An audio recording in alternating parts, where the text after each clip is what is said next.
पुढली बातमी, महाराष्ट्र राज्य सहकारी दूध महासंघ अर्थात महानंद डेअरी गुजरातमधून चालवली जाणार आहे।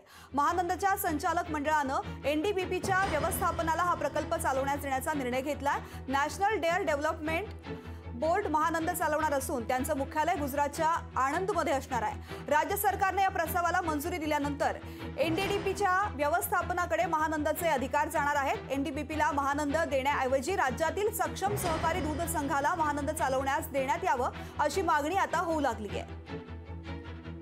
आपण मदर डेअरीचं नाव ऐकलं असेल म्हणून आता मदर डेअरीचं किती मोठं ऑपरेशन दिल्लीमध्ये आहे। मग नॅशनल डेअरी डेव्हलपमेंट बोर्ड यांना विनंती केली, मग त्यांनी सर्वेक्षण केलं, त्याचा अभ्यास केला आणि मग त्यांनी इच्छा व्यक्त केली की आम्ही चालवतो, पण त्यांनी कामगारांची संख्या कमी करा म्हणून सांगितलं। मग आता जे सांगितलं तो एक आम्ही निर्णय केला। आता एनडीडीबी चालवणार म्हणजे काही एनडीडीबीच्या ताब्यात देणार नाही आपण, ते महानंदाने ठराव करून एनडीडीबीला चालवावं। मग तसं जळगाव संघ डब घ्यायला गेला होता, आपल्या शेजारच उदाहरण आहे। आणि मग एनडीडीबीने तो चालवला, बरोबर 10 वर्षामध्ये तो नफ्यात आणला आणि परत जळगाव संघाला तो देऊन टाकला।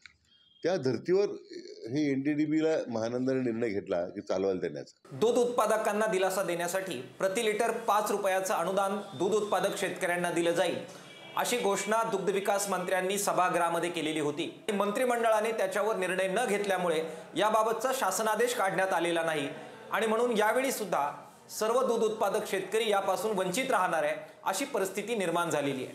ही अत्यंत गंभीर गोष्ट आहे। महाराष्ट्रामध्ये सबंध ताकदीने किसान सभा रणांगणात उतरेल आणि जबरदस्त आंदोलन पुन्हा एकदा दूध उत्पादक शेतकऱ्यांसाठी उभं केलं जाईल। यानंतर निर्माण होणाऱ्या परिस्थितीची जबाबदारी अर्थातच राज्य सरकारवर राहील। तर महानंद डेअरी गुजरातमधून चालवण्यावरती शेतकरी नेते अजित नवले आणि अतुल लोंढे यांनी प्रतिक्रिया दिलेली आहे, ऐकूयात। महाराष्ट्राने प्रशासन असेल, शासन असेल, याची दिशा देशाला दिलेली आहे। महानंद आजपर्यंत चालत होतं, आज सहकारामध्ये महाराष्ट्र नंबर 1 वर आहे। मग तो साखर उद्योग असेल, मत्स्यपालन असेल, अनेक गोष्टीमधलं दूध संकलन असेल, या अनेक गोष्टी ज्या आहे याच्यामध्ये महाराष्ट्राने देशाला दिशा दिलेली आहे। गुजरातने विकसित व्हावं का तर 100% व्हावं। गुजरात ही आपल्याच देशाचा भाग आहे, पण महाराष्ट्रावर असा सूड उगवल्यासारखा जर वागत असतील आणि त्याच्या समोर कुर्निसात घालत असतील दिल्लीच्या दरबारात महाराष्ट्राचे नेते, तर ते काँग्रेस करणार नाही।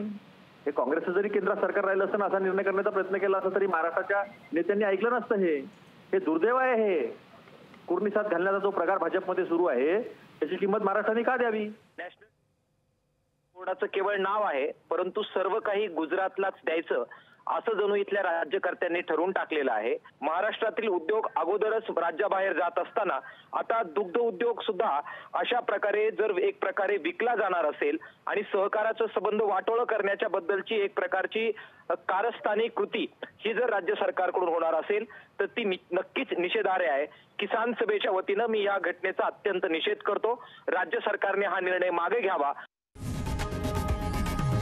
लोकशाही मराठी ऐका, पहा, जागरूक रहा।